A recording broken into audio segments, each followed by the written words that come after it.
Olá, gente. Boa tarde. Bem-vindo ao Esporte aqui na NDTV, né? Antiga RIC TV Record, chegando com informações para você, destacando, claro, a Chapecoense. Começar falando do Verdão. Hoje foi dia de reapresentação na Chape. O trabalho agora é para fechar o Campeonato Brasileiro diante do Vasco, no Rio de Janeiro. Depois da vitória de 3-0 sobre o CSA dentro de casa, no jogo que fechou a participação do time na Arena Condá, a Chape agora foca as atenções para o último jogo do Campeonato Brasileiro, contra o Vasco, no Rio de Janeiro. Capitão da última partida do Verdão, o volante Márcio Araújo comentou a vitória sobre o CSA na despedida do técnico Marquinhos Santos. Foi o pedido do professor Marquinhos, né? A gente acabou devendo aí pro nosso torcedor, acho que uma campanha melhor, e acho que era a nossa última oportunidade em 2019, jogando uma Série A, de deixar uma boa impressão, de agradecer também o apoio que veio da arquibancada, mesmo com chuva esses últimos 2 dias, veio um bom público, aqueles que vieram nos apoiaram, cobraram no início, que era normal também, pela campanha que a gente fez, mas era fundamental a gente terminar e encerrar uma campanha dentro de casa com uma vitória. Márcio Araújo comentou sobre Marquinhos Santos e, apesar do rebaixamento, elogiou o trabalho do técnico na Chapecoense. Enfrentou muita dificuldade, né? Foi corajoso também de ter assumido da forma que assumiu, né? Na situação que a gente já se encontrava, mas ele deu uma sacudida no grupo, né? Se não tivesse um comando como foi o dele, acho que o segundo turno teria sido muito pior do que o primeiro, né? E aí, pela campanha do segundo turno, acho que até a última rodada a gente estava fora da zona. Acho que se ele tivesse chegado antes, com certeza, acho que a nossa competição teria sido outra. Fica aqui o nosso muito obrigado da Chapecoense, do grupo de atletas, da diretoria, acho que do torcedor também que reconheceu o trabalho dele, que ele tenha muito sucesso na carreira dele, porque é um cara sério, um cara que brigou por todo mundo aí, sempre tentou ajudar da melhor maneira possível, não só dentro de campo, né? Não se preocupou somente com o trabalho dele, mas com o que estava acontecendo fora, e ajudou muito a Chapecoense. No fim da temporada, começam as especulações sobre quem fica ou sai da Chapecoense para a disputa do Campeonato Catarinense, Copa do Brasil e Campeonato Brasileiro da Série B. E Márcio Araújo foi questionado sobre uma possível permanência para a próxima temporada. O volante destaca que muitas coisas ainda precisam ser discutidas, mas deu a entender que com a crise financeira não deve permanecer no clube em 2020. A gente está aguardando também o que vai acontecer politicamente, né, no clube. O que eles vão ter para frente. Hoje a preocupação é muito mais em sanar as dívidas que eles têm com a gente, né? Acho que estão nem muito preocupados em questão de renovação. Acho que estão tentando vender os jogadores que se destacaram, que têm contrato ainda com o clube, para que essas coisas venham se regularizar, né? Acho que fica até difícil a gente tentar e querer cobrar alguma coisa da diretoria. A gente entende muito bem o momento da Chapecoense. Eu gostaria muito, como eu falei, de continuar. Para mim não seria demérito nenhum jogar uma Série B, principalmente pela Chape, pela situação que a gente viveu esse ano. Se houvesse o interesse da Chape, mas acho difícil. Eles já colocaram acho que a condição de fazer uma campanha mais pé no chão, as contratações mais pé no chão. Acho que vão ter que diminuir muito a folha. Acho que infelizmente isso não vai acontecer. Da minha parte não foi, se tivesse alguma coisa para ouvir, acho que a prioridade era a Chapecoense, até porque eu já estou adaptado. Minha família também gostou muito daqui, no início foi difícil para eles, mas já se adaptaram, e eu ficaria muito feliz de disputar uma Série B e tentar já no ano que vem voltar com a chave para a Série A. Sérgio Badava, como é que tá, amigo? Tudo bem? Boa tarde. Tranquilo. Tranquilo. Sexta-feira, né, Badava? Como é que não vai estar bem? Exatamente. E o Márcio Araújo não fica, né? Ele não. Até já se comenta de que poderia estar indo para o Bragantino que subiu para a Série A e que, dizem, vem muito forte o ano que vem também. Então é um final de campeonato melancólico, os jogadores gostariam mesmo de estar em férias, mas hoje tiveram que treinar, vão ter que viajar para o Rio de Janeiro para domingo enfrentar o Vasco no Maracanã. O Vasco está fazendo uma grande promoção de ingressos, está tendo uma mobilização muito grande. Aliás, o Vasco promoveu uma campanha de sócios, já deve ter aumentado a última vez que eu vi, estava com mais de 140 mil sócios, numa semana saiu de 30 mil sócios para 140 mil, porque os vascaínos estão alucinados, querem criar um fato novo para, quem sabe, tentar chegar perto do Flamengo no ano que vem. E querem bater o recorde de público. Vai ser o jogo, era para ser em São Januário, vai ser no Maracanã, o Vasco solicitou e a Chapecoense cedeu para que o Vasco tenha todo o estádio à disposição da sua torcida. Então, pelo menos a Chapecoense vai se despedir num Maracanã lotado, domingo, 4 horas da tarde. Depois é férias para todo mundo. Muitos têm contrato até o final do ano que vem, deverão se representar no início de janeiro, mas muitos, a exemplo, por exemplo, do Márcio Araújo, não ficam, não vão permanecer, esses que têm contrato até o final do ano. Então, vamos esperar terminar o Campeonato Brasileiro, daí o foco total da direção vai ser, e a missão não é fácil, não é simples, né? Buscar recursos para tentar quitar as dívidas com os jogadores e já também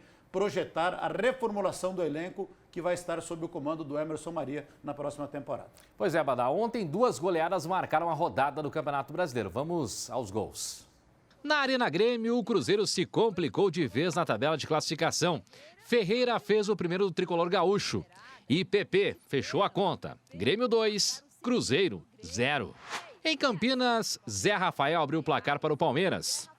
Rafael Moura empatou para o Goiás. Mas Dudu fez o segundo dos paulistas. Gabriel Veron ampliou. Dudu marcou mais um. E Gabriel Veron fechou a conta. Palmeiras 5, Goiás 1. Na Fonte Nova, Gilberto abriu o placar para o Bahia. Mas no segundo tempo, Marrone deixou tudo igual para os cariocas. Bahia 1, Vasco também 1. E no Maracanã, o jogo foi de 7 gols. Arrascaeta fez o primeiro do campeão Flamengo. Lourenço contou com a ajuda do goleiro para empatar para o Avaí. Diego fez o segundo do rubro-negro. Gabigol fez o terceiro. Lincoln deixou dele. E Reinier fez mais 2 para fechar a conta. Flamengo 6, Avaí 1. Pois é, né, Bará? 6-1 Flamengo, hein? 6-1 Atropelou. Flamengo não tira o pé e o Avaí, mais uma derrota fora de casa. E até conversava, vou ser bem franco, com o seu Marcelo Petrelli, nosso presidente aqui, que vive lá em Florianópolis e tal e coisa. E ele comentava, né, a respeito da decepção dos torcedores do Avaí. Porque o Avaí ficou, da primeira à última rodada, em 2 rodadas que não esteve na lanterna da Série A. E justamente nas 2 rodadas foi a Chapecoense que esteve na Série A. Então, para o Avaí é também um final de martírio esse Campeonato Brasileiro da Série A. E para a Chapecoense ficou o sentimento de que se tivesse caprichado um pouco mais, poderia ter lutado para permanecer. Porque a diferença da Chapecoense para o primeiro rebaixado, vai ser o primeiro rebaixado 38, 39 pontos, não foi tão grande assim. Então, tivesse caprichado um pouquinho mais, a Chapecoense poderia ter lutado mais forte para permanecer na Série A. Mas, infelizmente, ao longo do campeonato, muitos problemas aconteceram e chega agora num final melancólico também rebaixado. Pois é, não merecendo. Dá uma olhadinha na classificação que Badar. Pouco mudou, na verdade, só confirmou o Inter na pré-Libertadores e o Corinthians, os 2 times confirmados. E na parte de baixo aqui, segue a sina do Cruzeiro, vai tudo para a última rodada. Em Cruzeiro ou Ceará, quem cai? Olha, se a gente for analisar por aquilo que aconteceu até agora, seria o Cruzeiro. O Cruzeiro joga em casa com o Palmeiras, tem que ganhar. O Ceará empatando com o Botafogo fora, o Ceará permanece. Só que, com certeza, a malinha branca vai viajar de Minas Gerais para o Rio de Janeiro. Certamente os jogadores do Botafogo vão receber um incentivo para ganhar do Ceará. A questão é saber se o Cruzeiro consegue ganhar do Palmeiras. Há 8 jogos que o Cruzeiro não ganha. Perdeu as últimas 4 partidas ontem, tomou um vareio do Grêmio, da piazada do Grêmio. Os guris do Grêmio passaram por cima do Cruzeiro, com 3 jogadores que receberam o 3º cartão amarelo e não poderão jogar contra o Palmeiras. Então, a situação do Cruzeiro é complicadíssima, mas ainda pode escapar. Ainda pode escapar na última rodada. E o Internacional, como o Juninho falou, conseguiu, então, a sua classificação para a pré-Libertadores.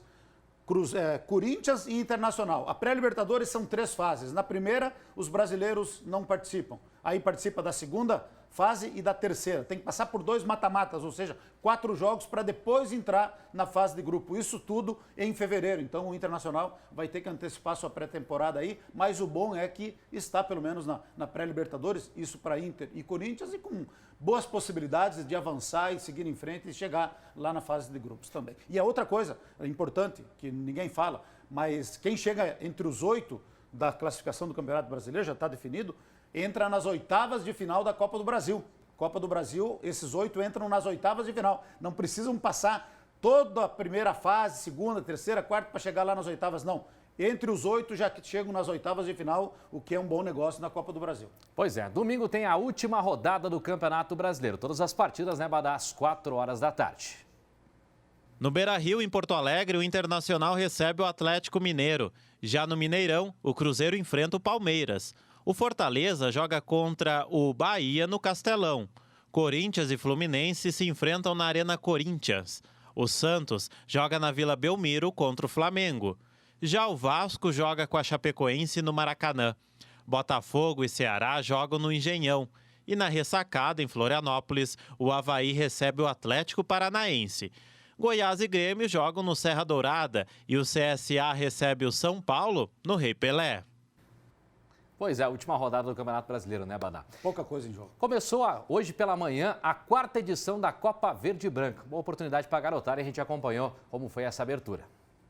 Promovida pela Associação Chapecoense de Futebol, a Copa é um evento interno do clube, que tem como objetivo principal promover a interação entre atletas das categorias Sub-13, Sub-15 e Sub-17 dos mais de 60 polos de formação e captação licenciados pela Chape. Nos 3 dias de competição, serão realizados 129 jogos, reunindo 1.200 atletas, 57 equipes e 27 polos e escolinhas da Chape.